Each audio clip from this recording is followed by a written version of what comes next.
To the commerce share for the platform, this is Saumya Yadav है। और चलिए आज का सेशन स्टार्ट करते हैं। और पार्ट सी जो आपका एस्टेट पीजीटी कॉमर्स का जो पार्ट सी का सिलेबस है, आप वहां जाके चेक करिएगा। उसमें से फॉर्मेशन ऑफ अ कंपनी और कंप्यूटराइज्ड अकाउंटिंग सिस्टम से मैं क्वेश्चंस लेकर आई हूँ।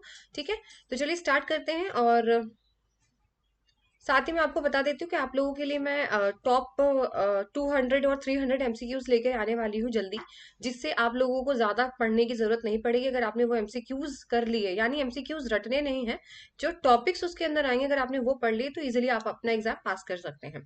तो चलिए फर्स्ट क्वेश्चन आपकी स्क्रीन पर है। Without wasting any time start the session. Alteration of memorandum of association is done only by passing. Question Hindi में भी दिया हुआ है और इंग्लिश में भी दिया हुआ है। ऑप्शन है आपके ordinary resolution, special resolution, ordinary resolution with approval bye ROC of companies, या फिर special resolution with approval bye ROC of company. सबसे पहले आपको बता देती हूँ, मेमोरेंडम ऑफ एसोसिएशन और आपका आर्टिकल ऑफ एसोसिएशन, ये दोनों बहुत इंपॉर्टेंट है, हर बार यहाँ से क्वेश्चन आता है। इन दोनों का डिफरेंस जरूर याद कर लीजिएगा। इसमें ये बोला गया है कि जब आप मेमोरेंडम ऑफ एसोसिएशन, एक लीगल डॉक्यूमेंट होता है बेटा जब कंपनी बनती है, उसमें अगर आप चेंज लाते हो तो क्या अपने मर्जी से चेंज लाते हो या आपको कुछ करना पड़ता है स्पेशल? तो इसका ऑप्शन नंबर सी यहाँ पे करेक्ट हो जाएगा। Ordinary resolution with approval bye ROC of companies, आपको अप्रूव लेना पड़ता है रजिस्टर्स ऑफ कंपनी को एप्लीकेशन देकर। ठीक है, ऐसे ही आप चेंज नहीं कर सकते मेमोरेंडम ऑफ एसोसिएशन में। ऑप्शन नंबर सी आपका यहाँ पे करेक्ट हो जाएगा। अगर यहाँ पे नेक्स्ट क्वेश्चन की बात करते हैं, to select the group dash function key need to be used in Tally. एक क्वेश्चन फंक्शन की से जरूर आएगा आपका। ठीक है, कौन सा ऐसा फंक्शन है यहाँ पे? Control plus G, control plus L, control plus I, जो कि यूज किया जाता है to select the group, group को सिलेक्ट करने के लिए।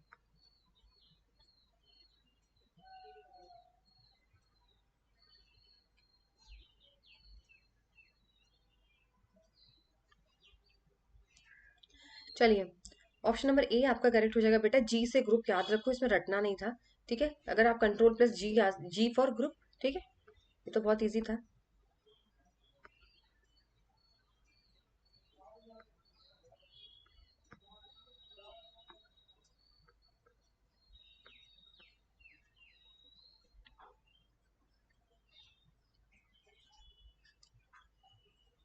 चलिए नेक्स्ट क्वेश्चन आपकी स्क्रीन पर है। Which of the following is the purpose of accounting information system?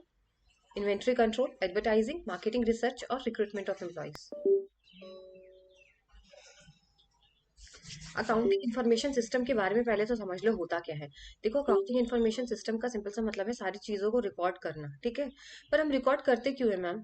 यही तो आपसे पूछा गया है। इन्वेंट्री के लिए, एडवर्टाइजिंग के लिए, मार्केट रिसर्च या फिर recruitment of employees. So the correct answer is inventory control. बेटा हम लोग इसीलिए रिकॉर्ड रखते हैं सारी चीजों का। कंप्यूटराइज सिस्टम क्यों यूज किया जाता है? ताकि हम लोग चेकआउट कर सके या कंपनी कर सके, क्योंकि हमारा तो नहीं है कुछ भी, कंपनी इसके लिए यूज किए जाते हैं। ठीक है, तो कंपनीज ये चेक कर सके भाई इन्वेंट्रीज कितनी, कहाँ मूवमेंट हो रही है, कितना कॉस्ट लगा है इसका, सारी चीजें मॉनिटर करने के लिए। ठीक है, इन्वेंट्री से रिलेटेड, इसीलिए यहाँ पर पर्पज होता है अकाउंटिंग इन्फॉर्मेशन सिस्टम का।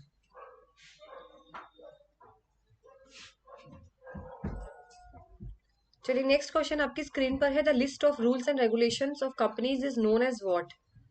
Memorandum of association, article of association, prospectus या प्री इनकॉर्पोरेशन कॉन्ट्रैक्ट। एक ऐसा डॉक्यूमेंट जिसके अंदर आपके रूल्स एंड रेगुलेशंस लिखे हुए होते हैं, तो वो कौन सा डॉक्यूमेंट होता है? देखो अभी अगेन मैंने आपको बोला, memorandum of association versus article of association जरूर पढ़ के जाइएगा। घुमा फिरा के इनका एक क्वेश्चन जरूर आपको देंगे वो। ठीक है, अभी आपने ये रट लिया, रटने से नहीं होता ना भाई। एमसीक्यूज 99% बच्चे रट के जाते हैं। जरूरी है कि वो वही क्वेश्चन दे, पर वो घुमा फिरा के दूसरा भी तो दे सकते हैं, फिर आप नहीं कर पाओगे उसको। तो देखिए, जहां पे रूल्स रेगुलेशंस की बात आती है ना, जहां पे नियम लिखे रहते हैं कंपनी के कि आपको इस नियम के अकॉर्डिंग चलना है, वो आपको आर्टिकल ऑफ एसोसिएशंस के अंदर दिए होते हैं। ठीक है,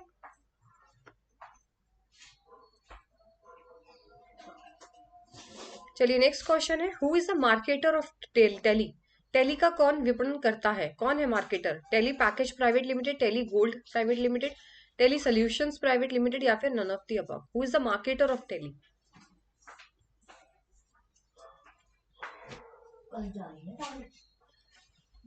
ठीक है, तो मार्केटर ऑफ टेली का सॉरी, इसका जो होने वाला है आपका वो है Tally solution private limited, option number सी।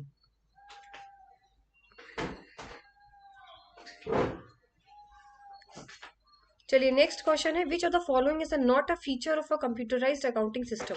कंप्यूटराइज्ड अकाउंटिंग सिस्टम का कौन सा फीचर नहीं है? आपके ऑप्शन है online input and storage of accounting data, print out of purchase and sales invoices, grouping of account is done from the very beginning, और hardware based only. देखो computerise accounting system simple सी भाषा में समझो। जो पहले कागजों पे लिखा जाता था ना, जैसे पहले आप लोग देखोगे मुंशी होते थे, जिसे हम लोग इंग्लिश में बोलते हैं अकाउंटेंट, जो पुराने जमाने में मुंशी के नाम से उनको जाना जाता था। तो आप देखते हो उनके पास एक इतनी बड़ी फाइल्स होती थी, मोटी मोटी, एक उसमें वो सारा खेत का जितना भी, अगर कोई शॉप है, कुछ भी चीज है ना, तो उसका सब कुछ हैंड रिटन होता था, हाथ से लिखते थे वो सारे, हाथ से बैलेंस शीट बनाना, हाथ से सब कुछ होता था। बट कंप्यूटर के आने के बाद क्या हुआ है कि मैनुअल काम हट चुका है, मैनुअली मतलब हाथ से वाला काम हो गया। अब सारी चीजें कंप्यूटर बेस्ड हो गई बेटा, सारा इन्फॉर्मेशन है ना। पहले अगर वो आपकी कॉपी कहीं खो गई समझ लो, तो फिर आपका सारा डेटा गायब, है ना, यही तो होता था। बट अभी क्या होता है, सारा इन्फॉर्मेशन कंप्यूटर के अंदर डाला जाता है, उसे ही बोला जाता है कंप्यूटराइज अकाउंटिंग सिस्टम। अब बच्चों की फीस सबमिट होती है स्कूल कॉलेजेस में, आपने देखा होगा स्टूडेंट्स की, तो वो कंप्यूटर के अंदर फीड होता है सब कुछ, ठीक है। तो कोई डर नहीं होता उस चीज का कि कहीं पे जाके लॉस्ट हो जाएगी। तो पूछा है कौन सा नहीं है, याद रखना नॉट पूछा है। वन बाई वन ऑप्शन चलते। Online input and storage of accounting data, बेटा यही तो मैंने अभी बोला आपको कि ऑनलाइन हमें डेटा को एंटर करना होता है, स्टोर करना होता है, ये तो हम करते ही हैं मैम, तो नॉट नहीं होगा, नहीं। Print out of purchase and sales voices, अब जो हमारे कंप्यूटर के अंदर है, हम जब चाहे उसका प्रिंट आउट निकाल सकते हैं ना, निकाल सकते हैं कि नहीं निकाल सकते, बिल्कुल, ये भी फायदा है, ये तो फीचर है ही। Grouping of accounting is done from the very beginning, ये भी बिल्कुल करेक्ट है बेटा।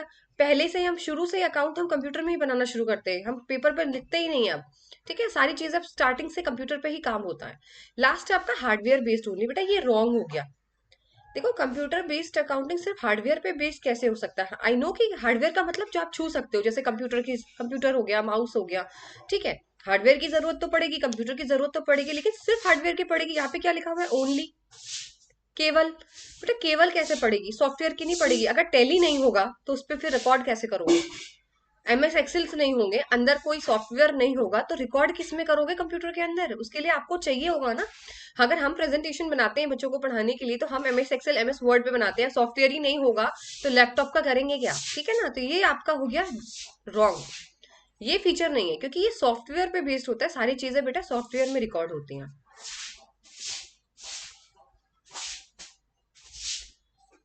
नेक्स्ट क्वेश्चन है आपका, what are the details required for filing the income tax return, income tax return करने के लिए कौन कौन से डिटेल्स की आप पे जरूरत होती है। ऑप्शन है PAN, Aadhaar card, current address, bank details, income proof, tax payment, TDS वगैरह, ऑल ऑफ द अबव। देखो टैक्स से रिलेटेड जितना भी आ जाए सब हाँ ही हो जाता है, तो ऑप्शन नंबर 4 इसका करेक्ट हो जाएगा बेटा, ऑल ऑफ द अबव। जब आप इनकम टैक्स भरते हो ना, तो सब कुछ चाहिए होता है आपसे रिलेटेड, आपके बैंक डिटेल्स, आपका सारा एड्रेस, ठीक है, टीडीएस, टीसीएस, जितने डिडक्शंस है, सब कुछ।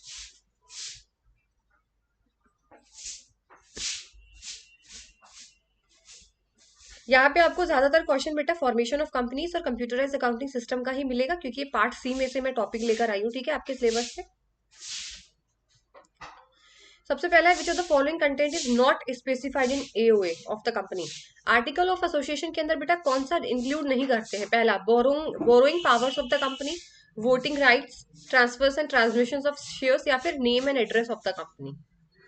अभी देखो आप सोचते हो हम ये वाला क्वेश्चन रट ले, हम ये क्वेश्चन रट ले, मैंने आपको फिर भी कहा है कि आप एमओए और एओए का पूरा डिटेल में इनका डिफरेंस याद कर लेना, ठीक है ना। इससे क्या होगा, इनसे रिलेटेड अगर कोई भी क्वेश्चन आता है तो आप लगा दोगे।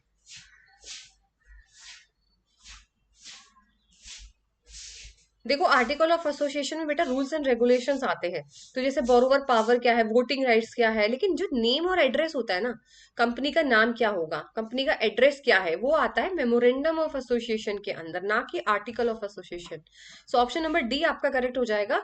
नॉट पूछा है कि कौन सा नहीं आता है, तो नेम और एड्रेस नहीं आता, क्योंकि नेम एड्रेस तो मेमोरेंडम ऑफ एसोसिएशन के अंदर आता है, और मेमोरेंडम ऑफ एसोसिएशन को हम लोग चार्टर ऑफ द कंपनी भी बोलते हैं, वेरी इंपॉर्टेंट पॉइंट, ठीक है।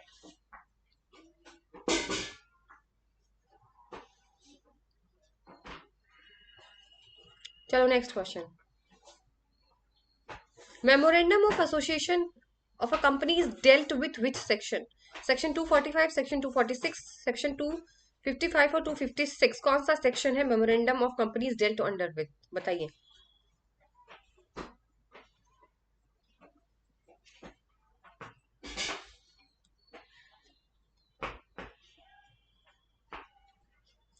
ऑप्शन नंबर डी बेटा section 256 is your right answer, ठीक है, ये तो याद कर लेना आप लोग, इसमें कुछ समझाने का नहीं है।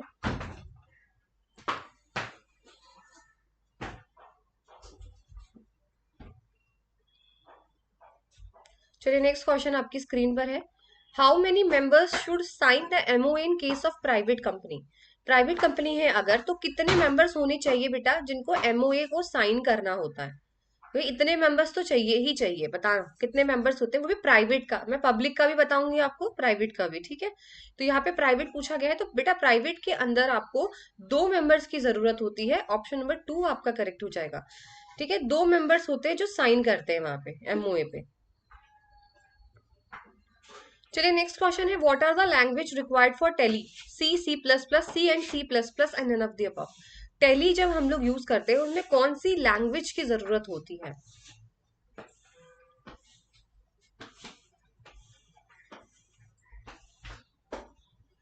सो ऑप्शन नंबर सी बेटा, सी एंड सी प्लस प्लस दोनों ही यहाँ पे यूज होती हैं। ऑप्शन नंबर सी आपका करेक्ट हो जाएगा। चलिए नेक्स्ट क्वेश्चन आपकी स्क्रीन पर है, modern computerised accounting system is based on the concept of software, hardware, database या फिर स्प्रेडशीट। अभी जो कंप्यूटराइज्ड अकाउंटिंग सिस्टम जो मॉडर्न हो गया है, तो वो कॉन्सेप्ट क्या है, उसमें सॉफ्टवेयर है, हार्डवेयर है, डेटाबेस है या फिर स्प्रेडशीट्स है, बताइए। इसको मैं समझा दूंगी एक लाइन में, ठीक है। देखो ऑप्शन नंबर सी जो है वो आपका डेटाबेस एकदम करेक्ट आंसर है। देखो डेटाबेस क्या है यहाँ पे, समझो मेरी बात को, ठीक है। देखो अगर हम मॉडर्न कंप्यूटराइज्ड अकाउंटिंग सिस्टम की बात करते हैं, तो डेटाबेस का यहाँ पे सिंपल सा मतलब ये है कि आप एक ही बार एंट्री करोगे सब चीज की। मॉडर्न का मतलब ही यही है कि आपको बार बार रिपीट नहीं करना है, आपको एट अ सेंट्रल प्लेस पे ही आपको क्या करना है, एंट्री करनी है, ठीक है। आप एक ही बार एंट्री करोगे और एक ही जगह पे करोगे। इसे बोलते हैं कि ये कॉन्सेप्ट ऑफ डेटाबेस। अलग अलग जगह पे नहीं करना है। अगर आप कोई सेल्स परचेज सब कुछ आपको एक ही जगह पे रिकॉर्ड करना है और एक ही बार आपको एंट्री करनी है। ये नहीं एक्सपेंस आए तो फिर से आप एंट्री कर रहे हो, सेल्स आई तो फिर से एंट्री कर रहे हो, नहीं। सारा एंट्री आपको जो है वो एक ही टाइम पे आप कर लोगे। इसे बोलते हैं मॉडर्न कंप्यूटराइज। इससे मैम फायदा क्या होगा? अच्छा एक बात बताइए, आपका टाइम सेव होगा, एक ही बार में आप एंट्री कर लोगे। दूसरी चीज जो है, डुप्लीकेशन नहीं होगा। अगर आपने 10 जगह पे फिल कर रखे होंगे तो आप कंफ्यूज हो जाओगे कहाँ कहाँ पर है। डुप्लीकेशन नहीं होगा, एरर कम होगा, ठीक है ना। एक ही बार अगर आप एक ही बार एंट्री करोगे, एक ही जगह पे करोगे, तो आपका टाइम बचता है, टाइम सेविंग होगा, एरर कम होंगे बेटा, गलतियां कम होंगी, ठीक है ना। डुप्लीकेशन नहीं होगा, दो दो बार नहीं आप देखोगे क्या, कंफ्यूज नहीं हो गया, आपकी डबल एंट्री हो चुकी है या फिर डुप्लीकेशन हो गया है, ठीक है। तो ये फायदा होता है।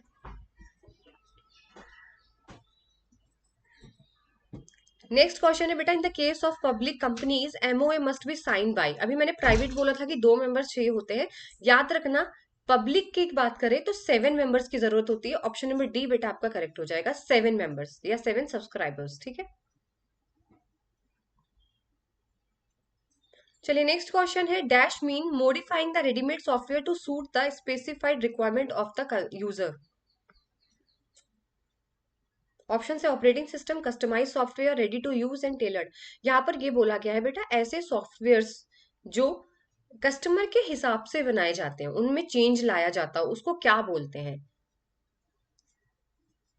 यानी अगर कस्टमर बोल रहा है मुझे इसमें ये वाले फीचर्स चाहिए, तो वो उसमें वो वाले फीचर्स पे ऐड कर देगा, और वो बोलेगा ये मुझे ये नहीं चाहिए तो वो हटा देगा उसमें से। उसे बोलते हैं बेटा कस्टमाइजेशन सॉफ्टवेयर्स। देखो कस्टमाइज का मतलब ही यही होता है। याद करो पुराने टाइम पे जब आप लोग लैपटॉप वो लेकर आते थे, कंप्यूटर का जमाना होता था, तो आप लोग कंप्यूटर बनवाया करते थे, उसे बोलते हैं कस्टमाइजेशन। बनवाने का मतलब क्या होता था मैम, हम बोलते थे कि भाई सीपीयू हमें चाहिए डेल कंपनी का, डेल कहीं आई थी उस टाइम पे, इतना नहीं क्रेज था। बट एक एग्जाम्पल बताते हैं कि अगर मैम इसका तो हमें सीपीयू चाहिए, हमें इस कंपनी का चाहिए, मदरबोर्ड हमें इस कंपनी का डालना है इसके अंदर, और माउस हमें इस कंपनी का देना है, यानी सब कुछ अपने चॉइस के अकॉर्डिंग आपको जोड़ जाड़ के वो दिया करते थे, ठीक है। उसे बोलते हैं कस्टमाइज, जो आपके इच्छा अनुसार आपको बना के दे। जैसे आप लोग टेलर के पास जाते हैं ना, तो वो कस्टमाइजेशन का सबसे बेस्ट एग्जांपल है। टेलर के पास अगर आप जाते हो तो आप बोलते नहीं हो कि इस सूट में हमें ये वाला इसमें ये वाली डोरी चाहिए, या इसमें ये वाला ऐसी स्लीव्स चाहिए, फुल चाहिए, हाफ चाहिए, नहीं ये वाला नेक चाहिए, अपने हिसाब से, ठीक है। तो उसे बोलते हैं कस्टमाइजेशन।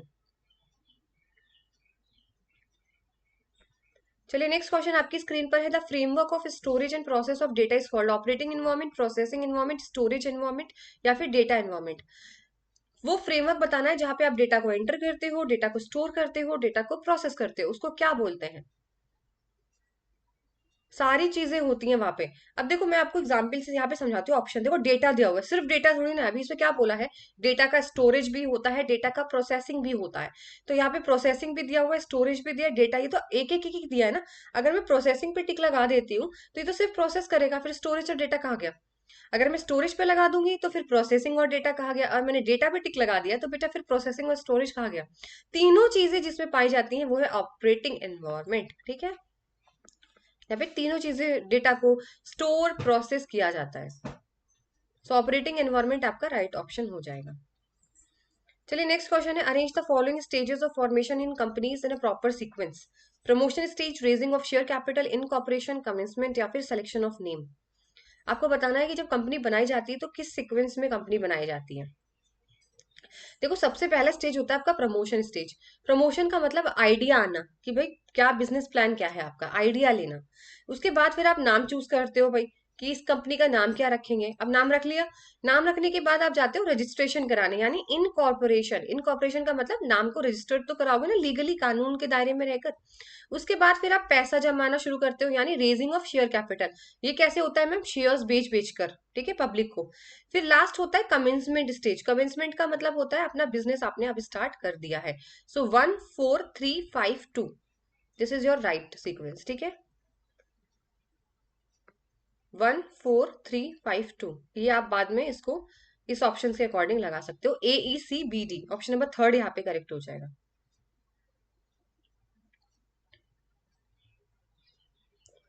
चलिए नेक्स्ट क्वेश्चन है आपका, a computerised accounting system process the financial transaction and events as per the accounting standard, international financial reporting standard, generally accepted accounting principle या operating system of the computer.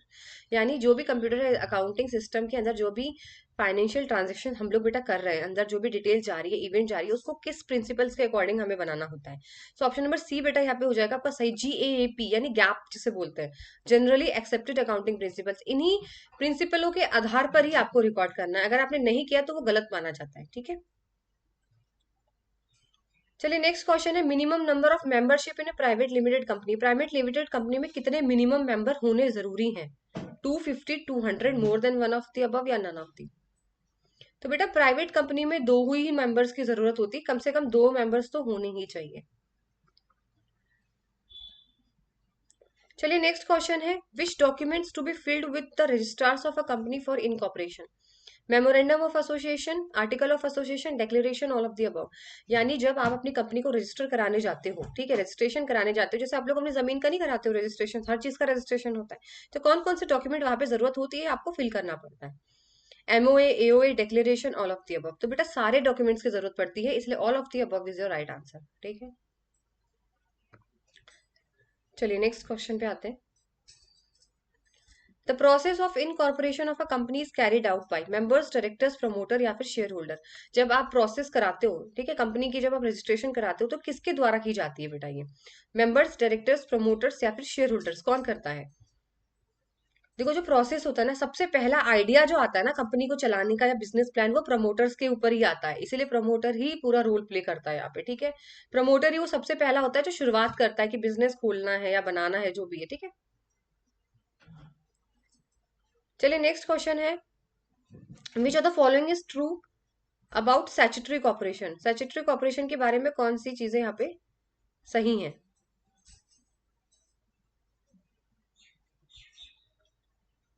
सिर्फ आपको तीन यहाँ पे मिलेंगे ऑप्शंस, फोर वाला तो मोर देन अबव है, छोड़ देते हैं उसको, ठीक है, नहीं तो स्क्रीन पे आएगा नहीं मोर देन।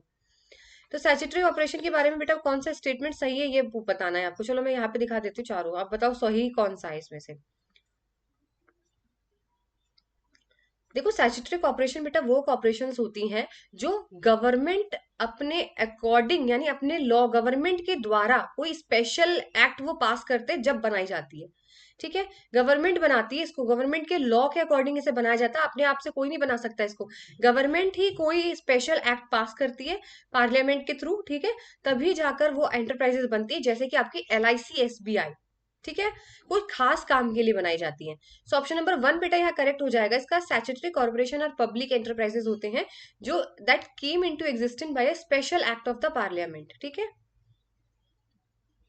ऐसे कोई नहीं बना देगा।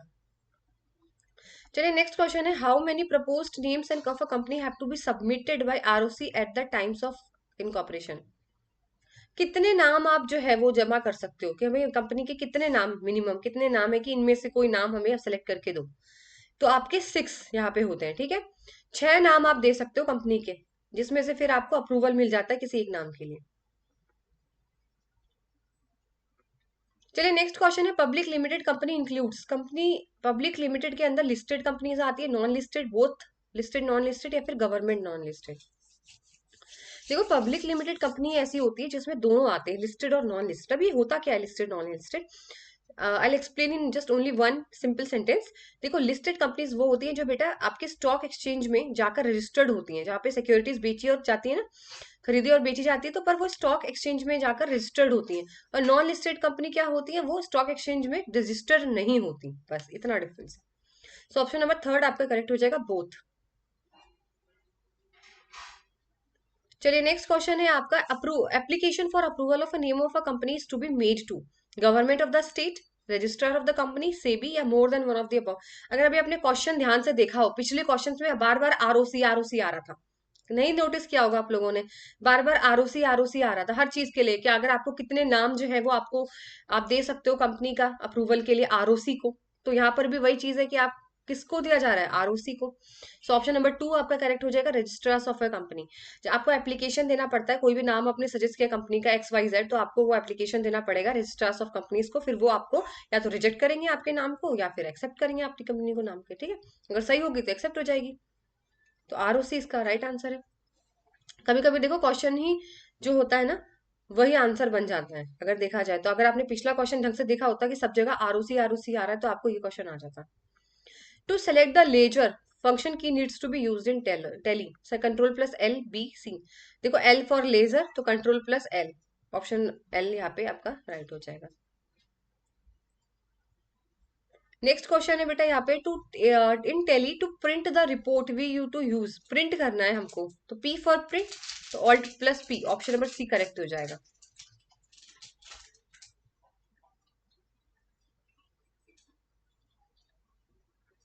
चलिए, to select the company dash function key needs to be use in Tally, F1 F2 F3।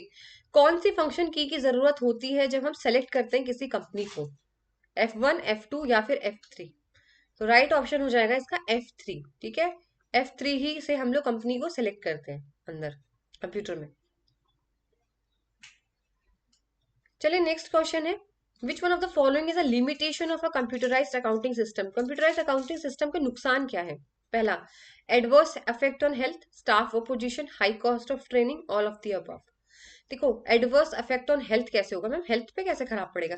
पूरे दिन अगर आप कंप्यूटर में बैठोगे तो ऑब्वियसली सी बात है, नेक स्प्रेन, हेडेक, आपको प्रॉब्लम हो सकती है। 3 घंटे आप एग्जाम नहीं दे सकते CBT का, ठीक है, अजीब सा होने लगता है कंप्यूटर बैठ के, सर दर्द होने लगता है, तो अफेक्ट तो करेगा ही करेगा, करेक्ट है। स्टाफ ओपोजिशन यानी कर्मचारियों का विरोध, बिल्कुल हो सकता है भाई, जिन्होंने हमेशा हाथ से काम किया हो, उनने उनको आपने लैपटॉप पकड़ा दिया कंप्यूटर, तो उनके लिए बड़ी दिक्कत होने वाली है, तो वो मना कर देंगे कि हमसे नहीं होगा। हाई कॉस्ट ऑफ ट्रेनिंग, अब अगर आप उनको सिखाने जाओगे तो बेटा आपको फिर कॉस्ट बहुत ज्यादा लगेगी। अब आप उनको स्टाफ को सिखाओ कि कंप्यूटर कैसे यूज किया जाता है, तो उसमें कॉस्ट तो लगेगी ही। इसीलिए ऑल ऑफ दी अबव यहाँ पे राइट आंसर आ जाएगा।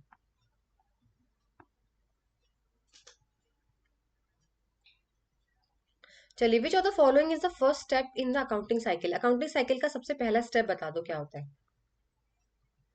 Recording in journal, analysis transaction, trial balance, या फिर लेजर। Very easy. सबसे पहले ट्रांजेक्शन्स को एनालिसिस करते हैं, सेल्स, एक्सपेंस, रेवेन्यू, प्रॉफिट। उसके बाद क्या करते हैं मैम, जर्नल, फिर लेजर, फिर ट्रायल बैलेंस, ठीक है।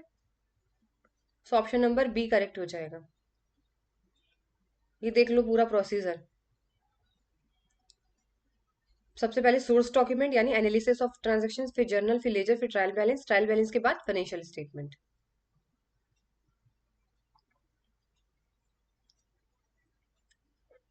नेक्स्ट क्वेश्चन है, which are the following is not a component of computerise accounting systems. में कौन सा कंपोनेंट नहीं होता, हार्डवेयर, सॉफ्टवेयर, रिपोर्ट्स, या फिर प्रोसीजर्स? देखो मैं कंपोनेंट्स आपको बता देती हूँ, हार्डवेयर भी होता है बेटा, सॉफ्टवेयर भी होता है, प्रोसीजर भी होता है, और एक और यूज कर लो, यूजर या फिर पीपल। यूजर वही होता है ना जो लोग जो यूज करते हैं, यूजर यानी पीपल। तो चाहे यूजर लिख कर आ जाए, चाहे पीपल लिख कर आ जाए, यही कंपोनेंट्स होते हैं इसके बेटा। रिपोर्ट्स इसका कंपोनेंट नहीं होता, ठीक है। ऑप्शन नंबर सी यहाँ पे करेक्ट हो जाएगा। रिपोर्ट्स जो है इसका कंपोनेंट नहीं होता, बाकी हार्डवेयर, सॉफ्टवेयर, प्रोसीजर्स और आपका यूजर, ये इसके कंपोनेंट होते हैं। ये देखो डिफरेंस है, आप लोग लर्न कर लो या स्क्रीनशॉट ले लो, मैं लेकर आई हूँ डिफरेंस एमओए और एओए का। थोड़ा सा क्विक फास्ट एकदम मैं आपको बता देती हूँ क्या डिफरेंस है। सबसे पहले मेमोरेंडम ऑफ एसोसिएशन के अंदर कंपनी के ऑब्जेक्टिव, कंपनी का पावर, कंपनी का स्कोप, ये सारी चीजें आती हैं। आर्टिकल ऑफ एसोसिएशन में सिर्फ रूल्स रेगुलेशंस आते हैं, ठीक है, सिर्फ रूल्स रेगुलेशंस। और मेमोरेंडम ऑफ एसोसिएशन में कंपनी किस लिए बनाई गई है, कंपनी का क्या स्कोप है, पावर क्या रहने वाली है। सेकंड, यहाँ पर कंपनी का नाम मेमोरेंडम ऑफ एसोसिएशन में, उसका ऑफिस का एड्रेस, उसकी लाइबिलिटीज, शेयर कैपिटल, सब्सक्रिप्शन आते हैं बेटा। आर्टिकल ऑफ एसोसिएशन के अंदर ma'am policies, regulation, voting right, internal affairs, ये सारी चीजें आती हैं। Memorandum of association deal with section 256 और आर्टिकल ऑफ एसोसिएशन सेक्शन 25।